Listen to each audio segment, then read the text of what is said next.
role I think that he wears most proudly in the world. So I'm delighted to introduce Denis O'Hare to all of you and invite him to say a few words. Thank you, Jen. My husband Hugo is back there, and our boy Declan, who is 13 months. I'm so happy to be involved in this organization. I just met Jen in LA about a month ago through mutual friends of ours, a guy named Doug Wood and a guy named James C. And the reason I'm even here is partly because of them. My husband Hugo wanted to have a child ever since we first met, and I was like, okay, go ahead, have a kid. But I wasn't doing anything to have it happen. And I said, you know, if you want to have a kid, that's great. I'm happy for you. I support you in your decision. But I wasn't necessarily on board. And we had a 7-year conversation where after 7 years I came on board. And part of the reason I came on board was because I saw other people adopting kids, and I saw role models. And it allowed me to imagine myself as a parent. And my friends James and Doug adopted a boy 10 years ago from Vietnam, and I watched them raise him. I watched Benjamin go from 4 months to a 10-year-old boy. And it helped me understand that I could also be a parent.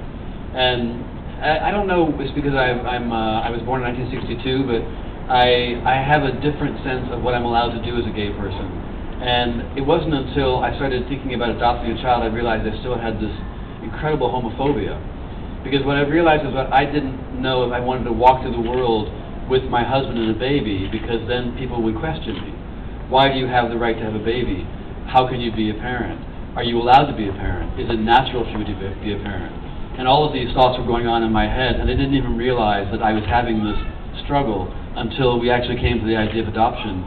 And my major resistance was about having to defend the choice to be a parent to the rest of the world. And when I finally got over that and realized that I don't have to defend anything, I have a right to be a parent.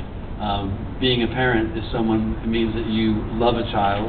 You want to give the child all the opportunities you possibly can, and I had that desire with Hugo, and I thought that's all the permission I need. I don't need permission from anybody else. And once I sort of came to that conclusion, it was easy for me.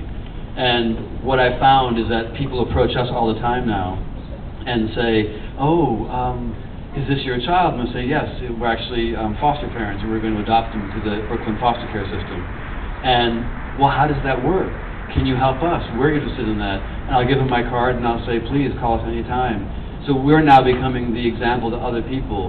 And it's so important as gay parents to realize that for us, for me at least, I'll speak for me, I had to imagine myself as a parent first before I could become a parent.